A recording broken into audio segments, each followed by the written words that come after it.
So in the wake of the George Floyd protests and riots, the right really honed in on activists on the left who were leaning into this notion, hey, we want to defund the police. And this became the rallying cry of the right that, oh my God, see how crazy these left-wingers are. And by the way, the right pretended it was like all these Democratic politicians saying it. No, it was overwhelmingly the activists. You can count the number of Democratic politicians who said, I want to defund the police on one hand. Okay, so they linked the activists to the politicians, which is kind of hilarious because the activists hate the politicians and the politicians hate the activists. But anyway, it became this big thing, right? Defund the police became this big thing. There's other people who say we want to abolish the police. And the right really seized on that.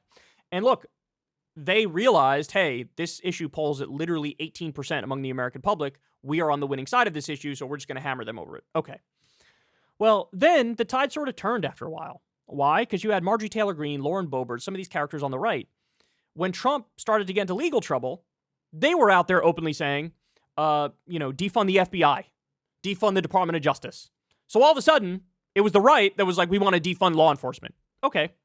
Well, now we get a little update in this story. Ron DeSantis is now defunding the police. Okay. DeSantis puppet board moves to defund $8 million police budget at Disney, the same cops who prevented a mass shooting from happening there. They're talking about the Orlando Pulse nightclub shooting. This guy apparently was going to go on Disney property. I didn't know this until I read this article. But you had the police officers, the Disney police officers, stop it. I got a lot of problems with Disney, right? They're like weird, semi-public, semi-private city-type situation. But the fact of the matter is this. Do they have security concerns there where they need a police presence all the time? Yeah, they do.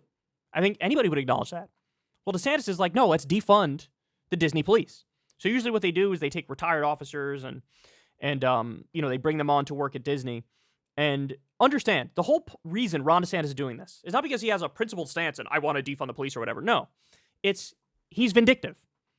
And he's vindictive because Disney and him have been at war recently.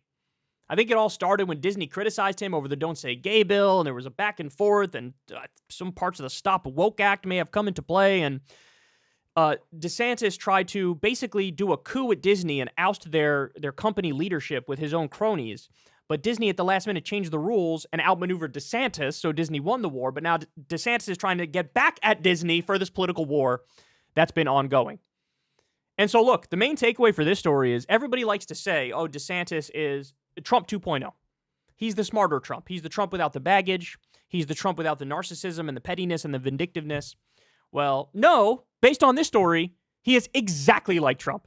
Exactly as petty, exactly as narcissistic, exactly as vindictive. Because all for a political fight, he wants to defund the Disney police. Police who have literally prevented a mass shooting from happening. So anyway, there you have it. Look, now we're starting to see a trend with Ron DeSantis. Because the same thing happened over the Bud Light trans ad. He called for the boycott of Bud Light over that, and then he turns around and sues Bud Light and says, you're hurting your shareholders. That's why I'm suing you, because you shouldn't have done that ad. But wait, you can't say they're hurting their shareholders. You called for the boycott, which would have hurt the shareholders. So you're also in favor of hurting the shareholders. What are you talking about? He's going to get laughed out of the courtroom on this, just like parts of the Stop Woke Act were laughed out of the courtroom for being anti-First Amendment. He has no idea what he's doing. He's just petty. He's just vindictive. And so this is the exact same sort of stuff that is. Suing them over a pro-trans ad. That's not a thing, dude. Get over yourself.